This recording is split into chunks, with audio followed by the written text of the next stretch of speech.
அதற்கு தீர்க்கதரிசிகளுடைய வாக்கியங்களும் ஒத்திருக்கிறது.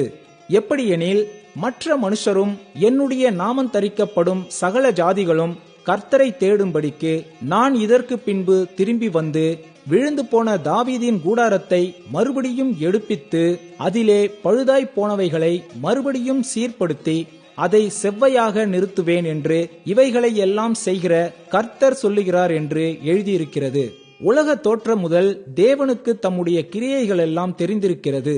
ஆதலால் புறஜாதிகளில் தேவனிடத்தில் திரும்புகிறவர்களை கலங்கம் பண்ணலாகாதென்றும், விக்கிரகங்களுக்கு படைத்த அசுசியானவைகளுக்கும் வேசித்தனத்திற்கும் நெருக்குண்டு செத்ததிற்கும் இரத்தத்திற்கும் விலகி இருக்கும்படி அவர்களுக்கு நாம் எழுத வேண்டும் என்று நான் தீர்மானிக்கிறேன். மோசேயின் ஆகமங்கள் ஓய்வு நாள் தோறும் ஜெப ஆலயங்களில் வாசிக்கப்பட்டு வருகிறபடியால் பூர்வகாலம் தொடங்கி சகல பட்டணங்களிலும் அந்த ஆகமங்களை பிரசங்கிக்கிறவர்களும் உண்டே என்றான்.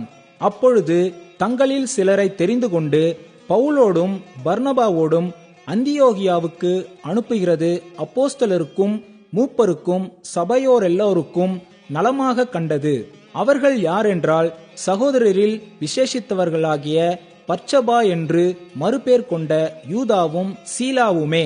இவர்கள் கையில் அவர்கள் எழுதி கொடுத்தனுப்பின நிருபமாவது, அப்போஸ்தலரும் மூப்பரும் சகோதரருமாகிய நாங்கள் அந்தியோகியாவிலும் சீரியாவிலும் சிலிசியாவிலும் இருக்கும் புறஜாதியாராகிய சகோதரருக்கு வாழ்த்துதல் சொல்லி எழுதிய நிருபம் என்னவென்றால், எங்களால் கட்டளை பெறாத சிலர் எங்களிடத்திலிருந்து புறப்பட்டு நீங்கள் விருத்த சேதனம் அடைய வேண்டும் என்றும் நியாயப்பிரமாணத்தை கைக்கொள்ள வேண்டும் என்றும் சொல்லி இப்படிப்பட்ட வார்த்தைகளால் உங்களை கலக்கி உங்கள் ஆத்துமாக்களை புரட்டினார்கள் என்று நாங்கள் கேள்விப்பட்டபடியினாலே, நம்முடைய கர்த்தராகிய இயேசு கிறிஸ்துவின் நாமத்திற்காக தங்கள் பிராணனையும் ஒப்புக்கொடுக்க துணிந்தவர்களும் எங்களுக்கு பிரியமானவர்களுமாயிருக்கிற பர்னபா பவுல் என்பவர்களோடும் கூட எங்களால் தெரிந்து கொள்ளப்பட்ட சில மனுஷரை உங்களிடத்திற்கு அனுப்புகிறது ஒருமனப்பட்டு கூடின எங்களுக்கு நலமாக கண்டது.